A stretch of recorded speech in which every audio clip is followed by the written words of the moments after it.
They thought she was just another driver breaking the rules, until her husband showed up with a badge and turned the tables on them. Subscribe to the channel and follow along to see how this powerful story unfolds. Let me know in the comments where you're watching from. It was a quiet afternoon in the small town of Willow Creek. The sun hung lazily in the sky, casting long shadows over the winding country roads. Officer Dan Harris and his rookie partner, Officer Jake Miller, were on patrol, cruising down Maple Street in their squad car. The day had been uneventful until they spotted a sleek black SUV rolling through a stop sign. "Did you see that?" Dan asked, his eyes narrowing. "She blew right through that stop sign." Jake, eager to prove himself, nodded. "Let's pull her over." The SUV pulled to the side of the road as the flashing lights of the police car lit up the quiet street.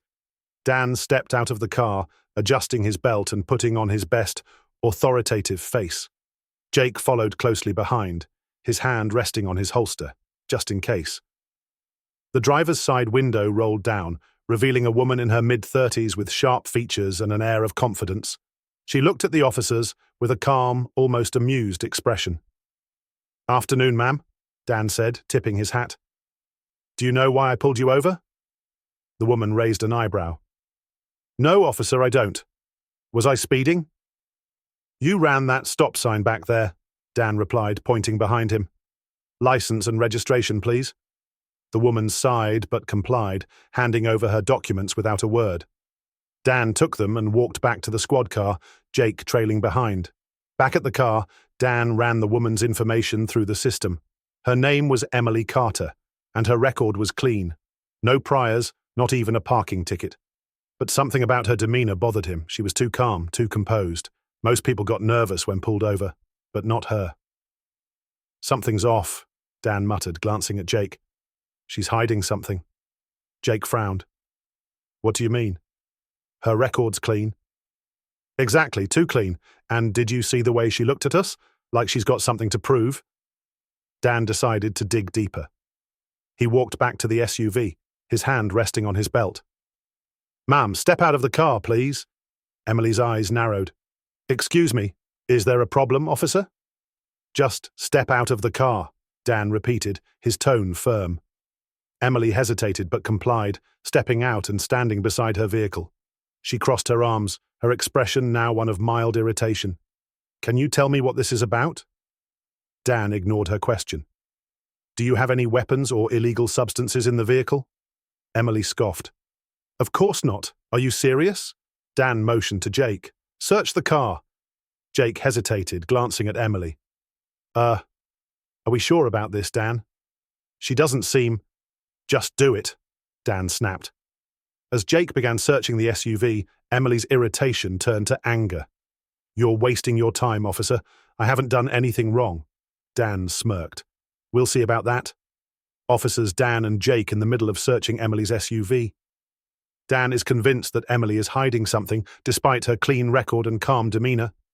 Jake, the rookie, is hesitant, but follows orders, rifling through the vehicle while Emily stands outside, arms crossed, visibly annoyed, but still composed. As Jake is about to finish the search, a black sedan pulls up behind the police car. The arrival of this vehicle immediately shifts the tone of the scene. The sedan is sleek and professional, and the man who steps out is clearly someone of authority.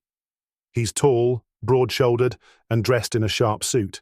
His badge glints in the sunlight as he approaches, and his presence commands immediate attention. Dan freezes when he sees the man. The badge and the man's demeanor tell him this isn't just any civilian. This is someone who outranks him. The man's voice is calm but firm as he addresses the officers. "Is there a problem here, officers?" Emily, still standing beside her SUV, turns to the man with a small, knowing smile. Her tone is playful but laced with relief as she says, "Took you long enough, honey." This line reveals the relationship between the two. This man is her husband, and he's not just any husband. He's someone with authority, someone who can put Dan in his place. Dan, now visibly nervous, stammers as he tries to explain himself. No, sir. We were just—" But the man cuts him off, holding up his badge for emphasis. "Special Agent Mark Carter, FBI, care to explain why you're harassing my wife?" This is the moment when the power dynamic shifts completely. Mark's introduction as an FBI agent instantly puts Dan on the defensive. Jake, the rookie, looks stunned, realizing the gravity of the situation.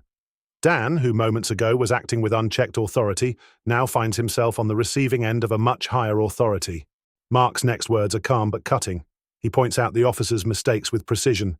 You made her step out of the car and searched it without probable cause. Do you know how many laws you just broke? This line is a direct challenge to Dan's judgment and professionalism. It's also a reminder that Mark knows the law better than Dan does, and he's not afraid to call him out on it. Dan, now red-faced and flustered, tries to justify his actions. I thought she was acting suspicious. But Mark isn't buying it. He steps closer to Dan, his voice low but firm, and delivers a warning that leaves no room for argument. Let me make something clear, officer. My wife is a federal prosecutor. If you ever pull a stunt like this again, I'll have your badge. Are we clear? This is the climax of the scene.